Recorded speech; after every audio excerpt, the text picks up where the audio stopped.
On behalf of the Untitled TDSIG and the Brasilia chapter of BRAZ TESOL, I'd like to welcome you to this last round of talks on our website, Carnival. We've had several absolutely amazing and inspiring talks since yesterday. And here in Tampa Bay now, we'll have the pleasure of listening to this talk, Hit the Books, by Neiriberto, Borges, Calil, and Rebeca Xavier. Both Neiriberto and Rebeca have been teaching English for quite some time now. And in this talk, they'll discuss the impact of Freire's critical pedagogy on materials that we use in our classrooms and how we can decolonize our daily teaching practice. So the floor is yours, Neiriberto and Rebeca. Thank you, Desi. Good afternoon, everybody. It will be such a difficult task to follow so many great presentations, especially something as personal and special as Murilo's, but we're here, right? So, well, my name is Neiriberto. I've been teaching English for quite a while. My partner. Hello, I'm Rebeca. Can you all see my screen? A typical teacher. Asking, yes, can everybody see it? Yes, it looks great. Okay, great. All right, so let me, just a second. I need to pause a little bit. Okay. So I'm Rebeca, as the C presented, introduced us. We're gonna start, okay? We're going to start with our disclaimers. We would like to share with you guys that it's just to start up a conversation. We are not Paulo Freire's experts. We are teachers, as we have been teachers for a long time, as Desi mentioned. Neiriberto and I used to be co-workers. And we friends. Friends. Yes, we are friends. And we would like to share that we are under construction. So in this talk, we are going to share our thoughts, our anxieties. We're going to share our experience as teachers, and we can't offer solutions yet, because you're still... It's a work in progress. Yeah. A final disclaimer, there will be cats. Yeah, there will be cats. Thank you. I don't know if Murilo is here, but I loved seeing Antonio. All right. I have seen this quote throughout the talks that I've watched, and Murilo mentioned, right, just before our talk, that there isn't this thing as neutral education. And so we are gonna tackle that. So we start with our disclaimers. Then we are going to point out our concerns. Neiriberto and I had experience in teacher education, and we really liked it. It was something that we found out that we have in common. Wow, it's very nice sharing with teachers, different practices, what works in classroom and everything else. And we decided to share about classroom materials, course books, textbooks, and then we came to this event to talk about material, but through Paulo Freire lenses.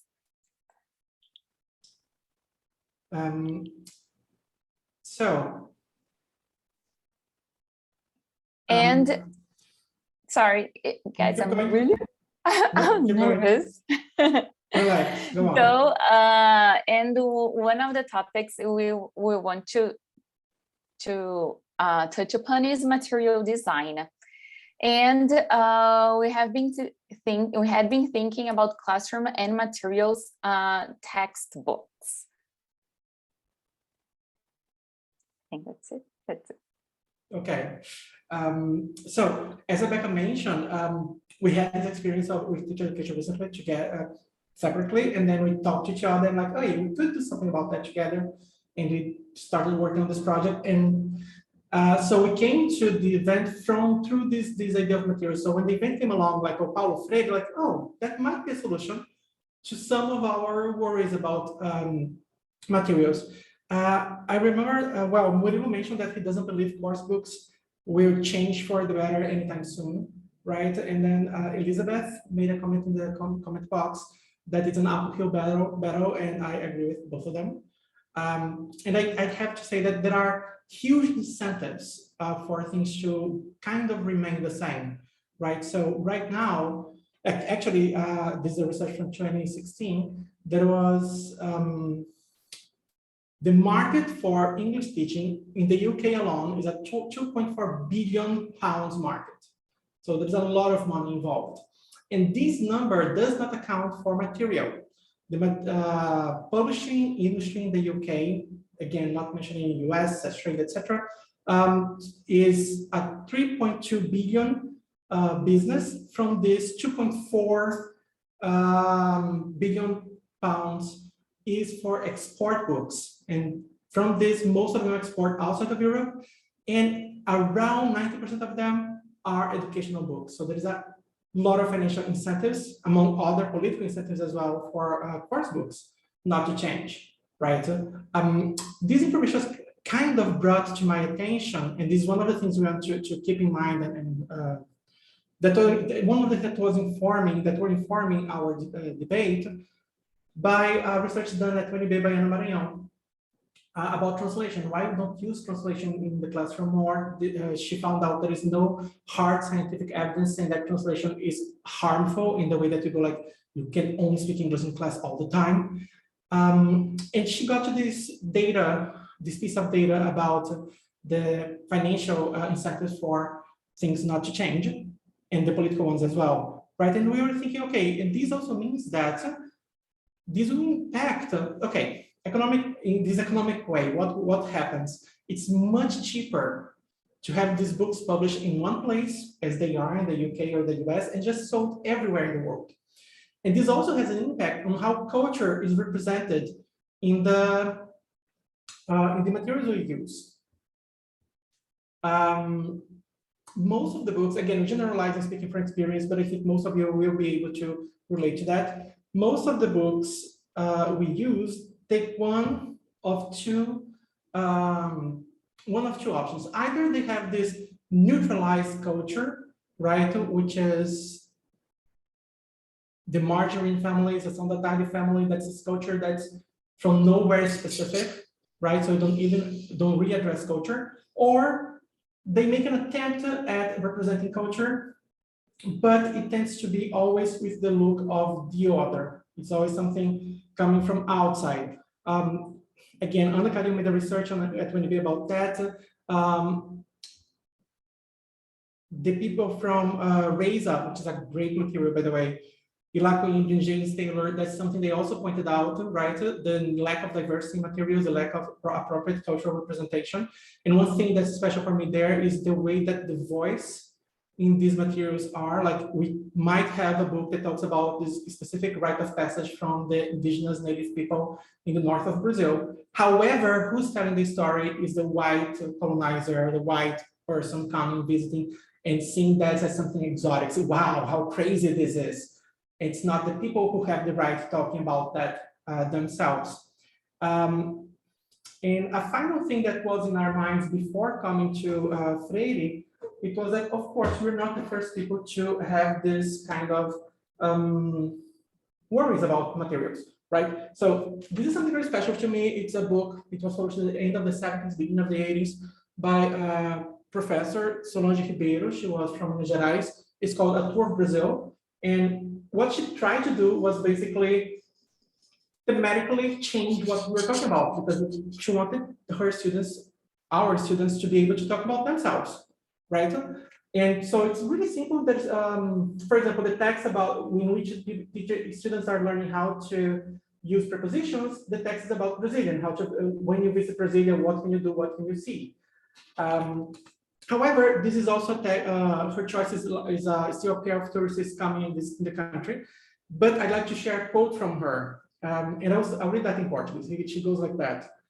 A autora espera, com esta série, prestar serviços a seus colegas brasileiros, salvando o estudo do inglês da alienação a que muitas vezes se arrisca, which is kind of a reaction to that marginal family kind of thing. So this was what was in our minds when we got to the idea of trying Paulo Freire as a solution for that.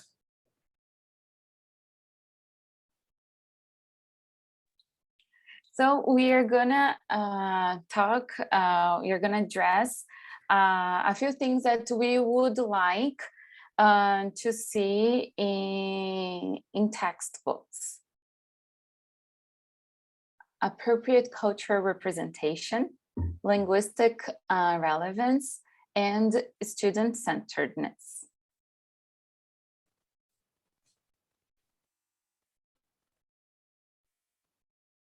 As I mentioned before, we are going to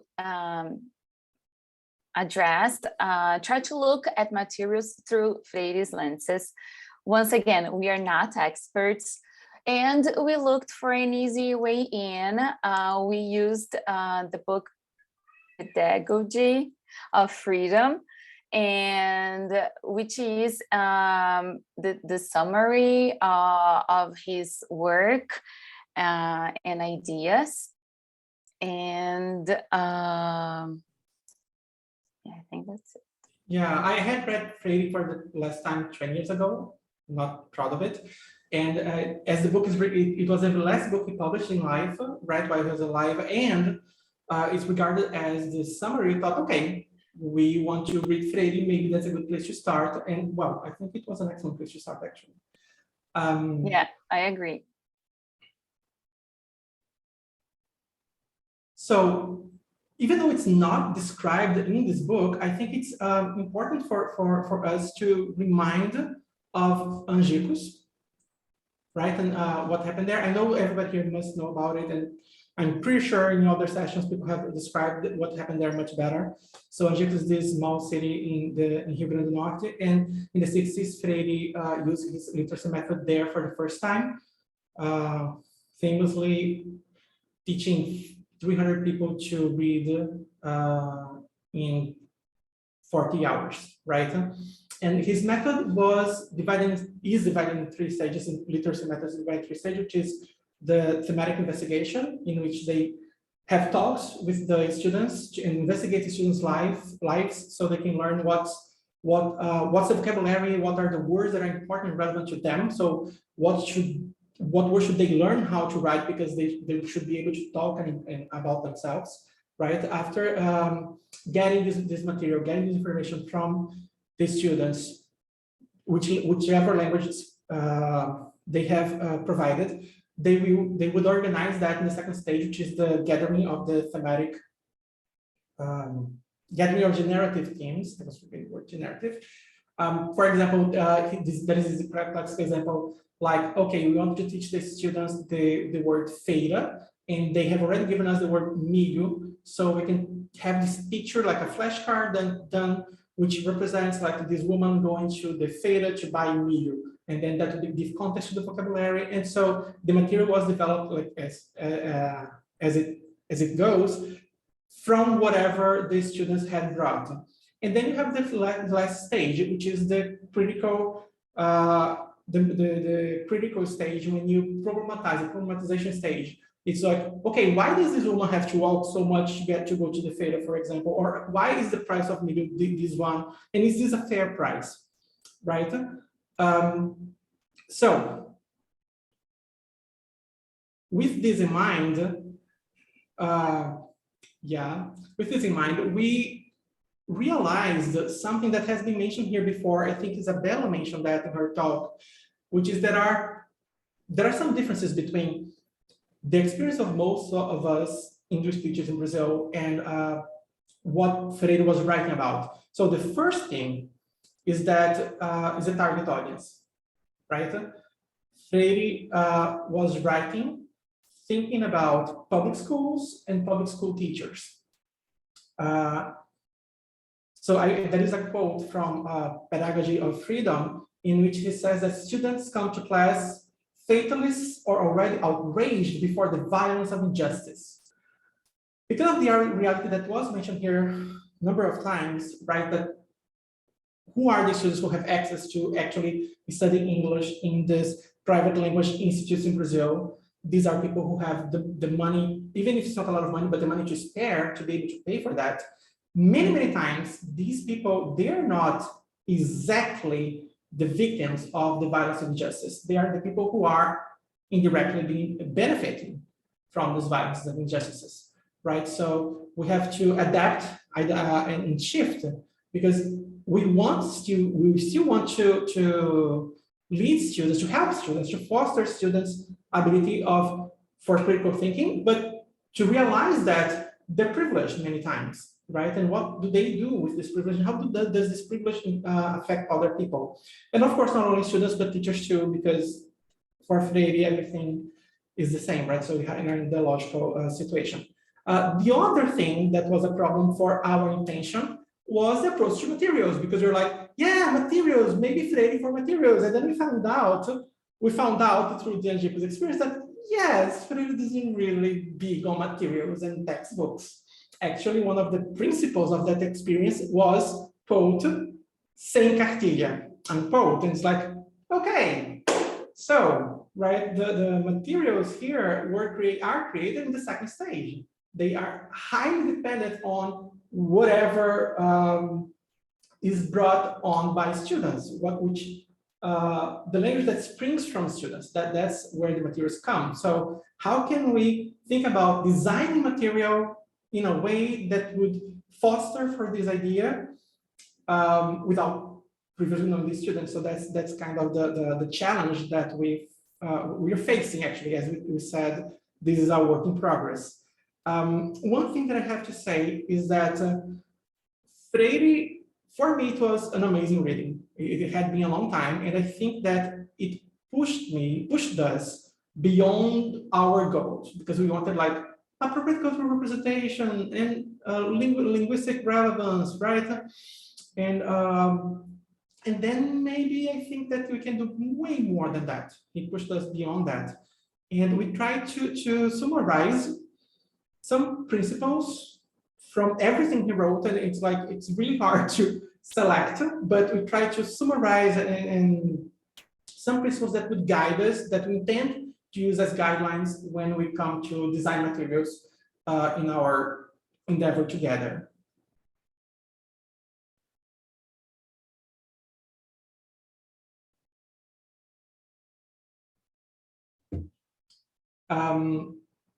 Yeah, it's a summary, as I said. Also, one thing is very important. We have 5 principles because it's arbitrary, it just felt like it, and 5 is a good number.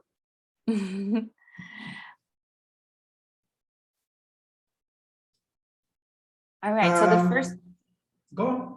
Okay, so the first one is respect for others and oneself. To respect the student's knowledge, as I think it was Isabella who mentioned previously in her talk today about students' knowledge, and become aware that we are students and teachers, as Paulo Freire mentioned, unfinished. We are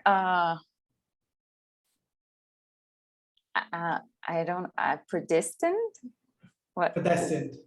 Predestined. We are not predestined, right? We are, even though we are conditioned. So it's important to understand that we come from circumstances and situations that will play a great role in who we are and how we see the world and how we react to the world. So it's important to understand not only that I have this opinion, but why do I have this opinion? Because my class my educational background, a lot of things will play a role at that. So we have to understand that for our students as well. It's part of accepting who they are, understand, it will help accept who everybody is when we understand this background. So it conditions us in a very behaviorist way, very Skinnerian way from Skinner. However, this is not predestination. It doesn't mean that you have to be the way you are. We are human beings, and what makes us humans is this possibility of changing, as he will talk over and over. And of course, he says that's important, that's essential to have a dialogical relationship, right, between students, teachers, and students. And for that to take place, it's important to create a non-threatening environment that's conducive for learning. For that to happen, we have to be open to listen, right, in a non-reactive way, in a way that's not about proving my point. I'm just waiting for you to stop talking so I can talk over you. This is not the idea, but actually create a safe environment, as a lot of you have mentioned before. And so what would be the implications of that for material design in our minds? So material design, according to Neiriberto and our experience as teacher and private teacher, the material design should be critical of itself and of the assumptions behind it. It should never discriminate. It should be careful to use inclusive language and imagery. Material design should understand that there will always be room for improvement. Should foster relevant, thoughtful exchanges among students and between students and teachers. Should be set up in a way that the final product, the material, is a cooperative effort between students, teachers, and the material. So, as far as I could find, Freire denied being a communist himself. However, of course, there's a lot of Marxist influence on his writings, especially when it comes to the idea of materialism as opposed to idealism. Not ideology.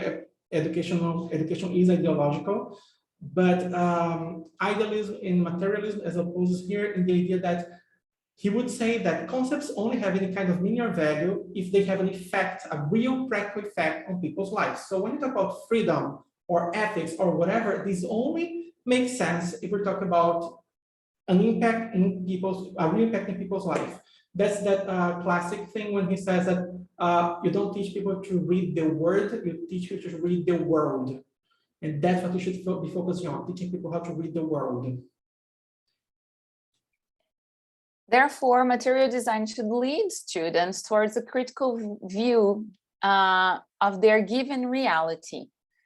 Foster openness to people with whom they share their geography, but not the material conditional, social cultural conditions. And should promote openness to different readings of shared reality, including the classroom. Put the education of students, as Neiriberto just mentioned, world readers as a priority over the subject content, which should be built and not transferred. And we get to the P word, right? We cannot talk about politics, but we should. I have a very dear friend who's a professor at UNB, and she says that one of the biggest problems here is that we lack vocabulary, and we use these words without really knowing what we're saying. And we, in general, like left, right, arbitrarian and democratic, etc. And everything ends up in this mess that you go like us versus them.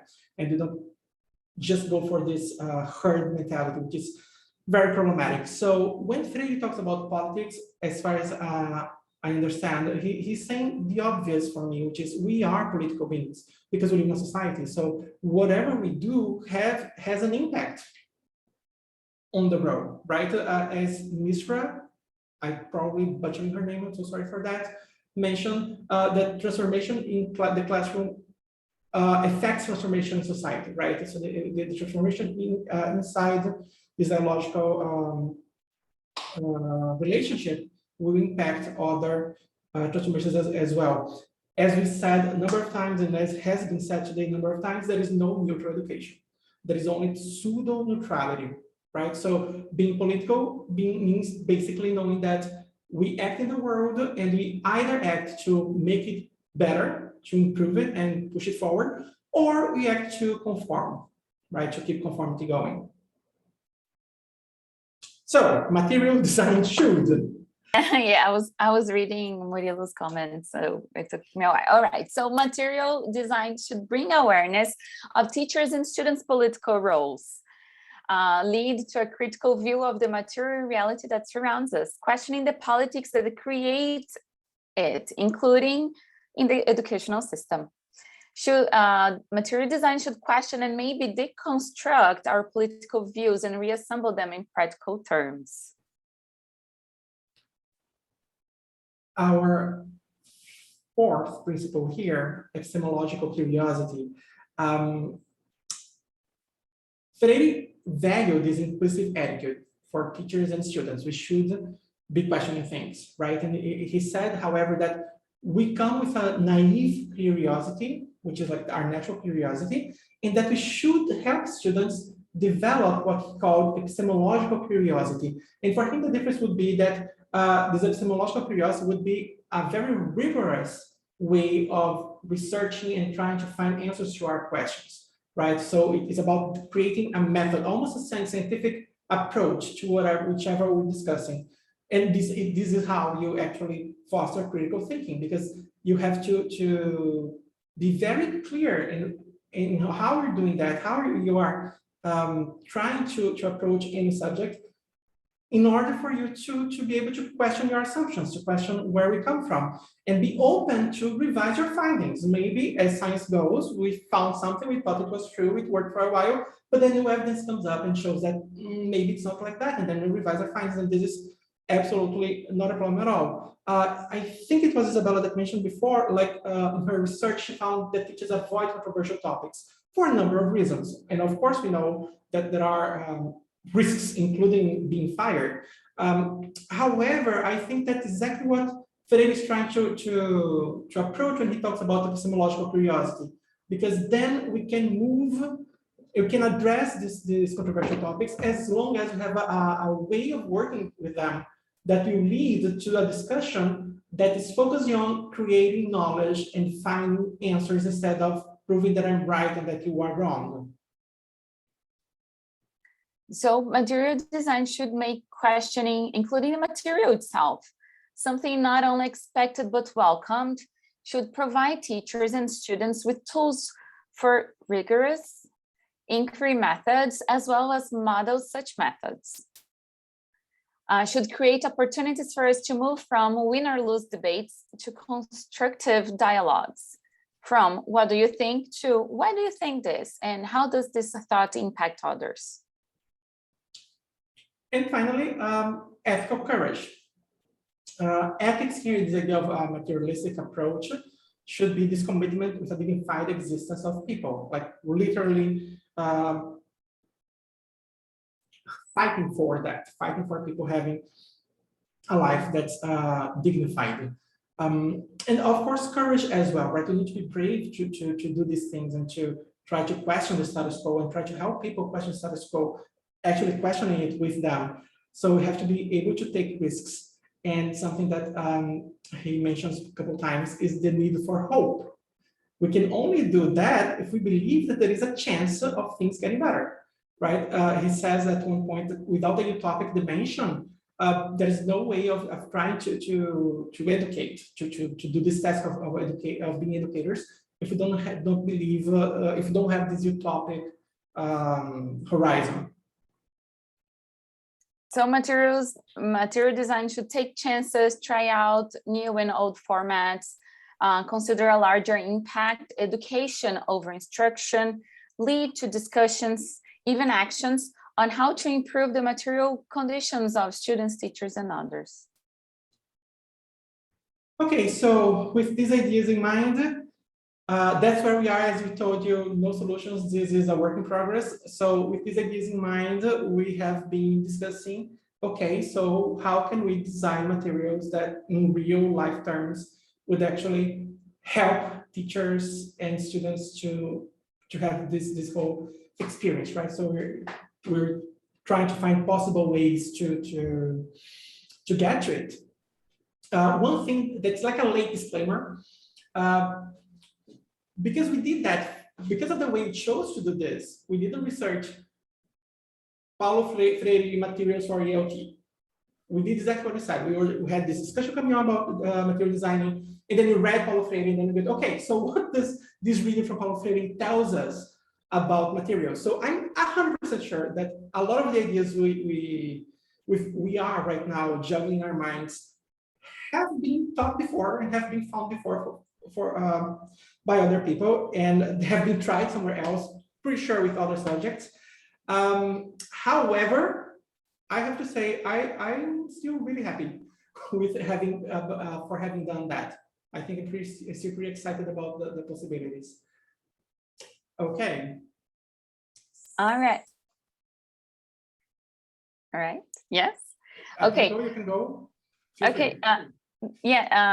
Paulo Freire's methodology, as Neiriberto mentioned before, consists of thematic investigation, gathering of generative themes, and problematization, right?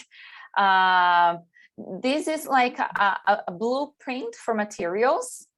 We want to use it as a blueprint for materials, right? Even though this was originally for literacy, we want to think of these stages when developing materials as well. Sorry. Okay. Yeah, okay, you can continue. Oh, okay, sorry. No, that's basically, I'm sorry for interrupted you, I feel so bad. Right, so the vocabulary thing should spring up from learners and from the interaction between learners and teachers.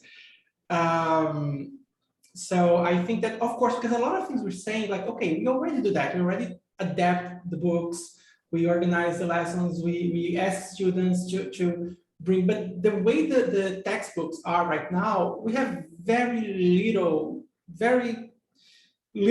The leeway is not very big to do that. So this would be the material, having this as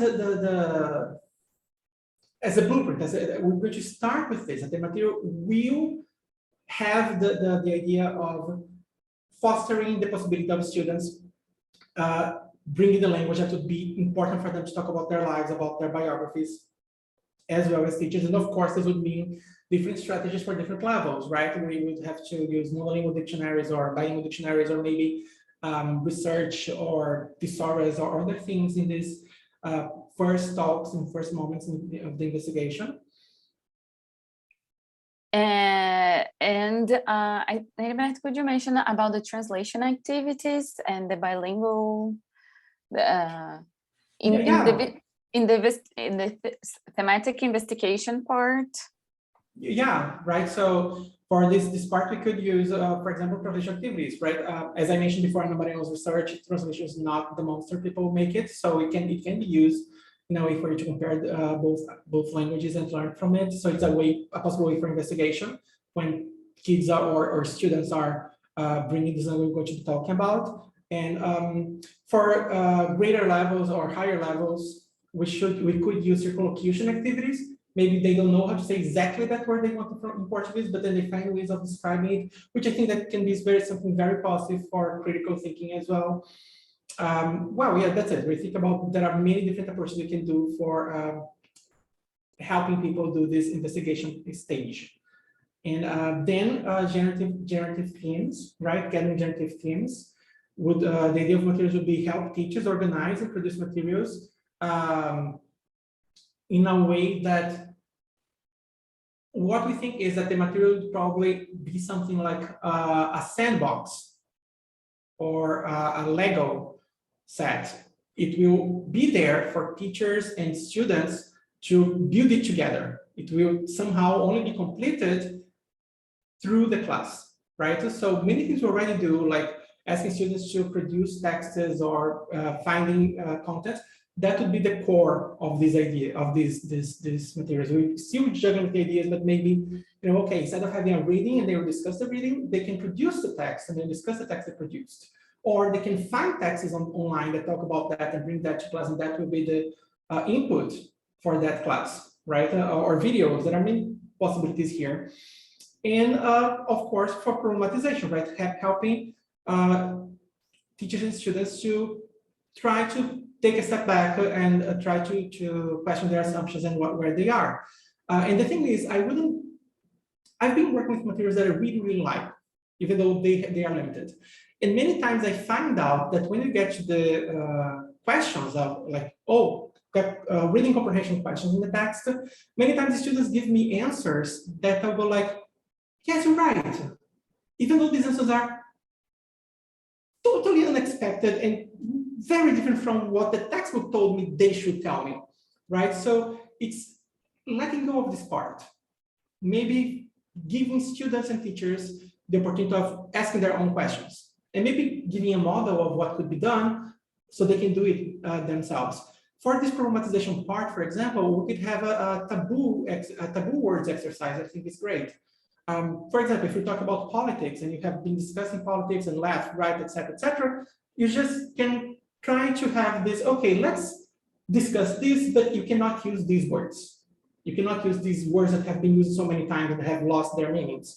So you have to talk about this, but you cannot use left or right or democracy or this. You have to actually describe what is in your mind when you use these words. What's the concept behind it? And I think that is a great chance of people coming up with very different meanings for a bunch of these words. And I think that's just an example of things that would be proposed. Sorry. We would like to come up with a practical framework based on the principles, based on possible ways how to use classroom materials and textbooks, and that materials should be unfinished. As Neiriberto mentioned, teachers and students, teachers and learners build together, right? They would work together, motivated by the material and complete it together. For example, reading activities. The book always brings the text to be read. In one lesson, teachers could ask, okay, now we have this topic, why don't you bring a text?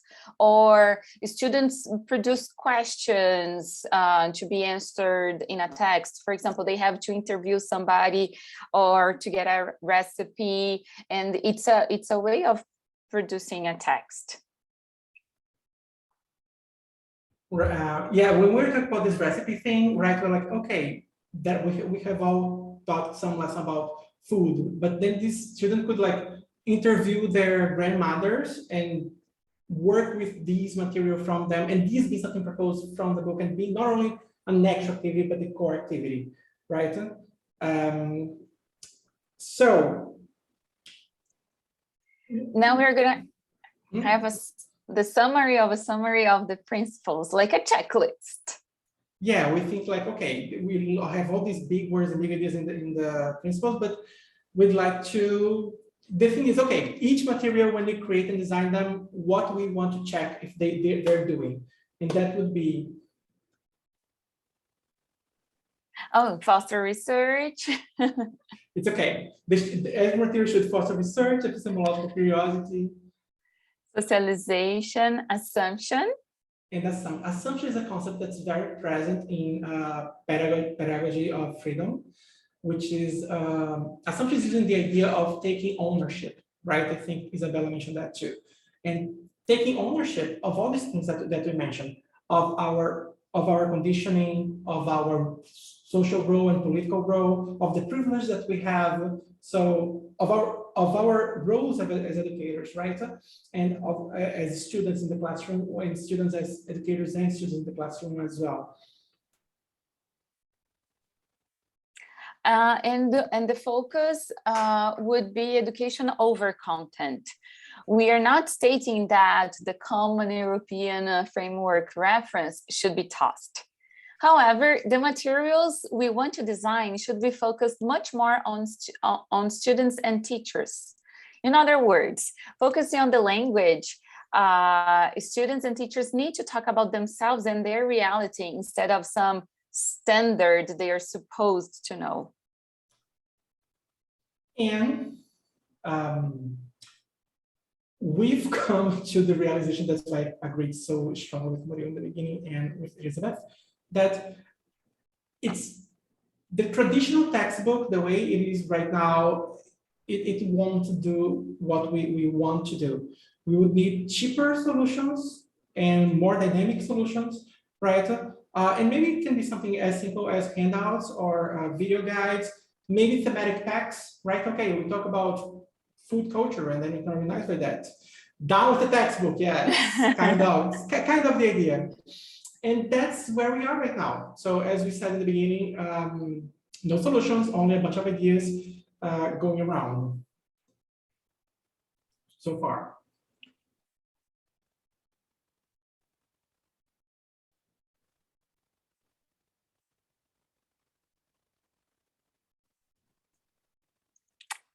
And let's keep the conversation going. You can send us an email with your ideas. Yeah, this is our shared email. So yes, our shared email. Contact us there. Whenever we have other social media things going on, we answer your email with them too, so we can keep talking. Well, I think that's it. Thank you very much. Thank you. Well, thank you very much, Neiriberto and Rebecca. Very, very insightful, lots of food for thought here.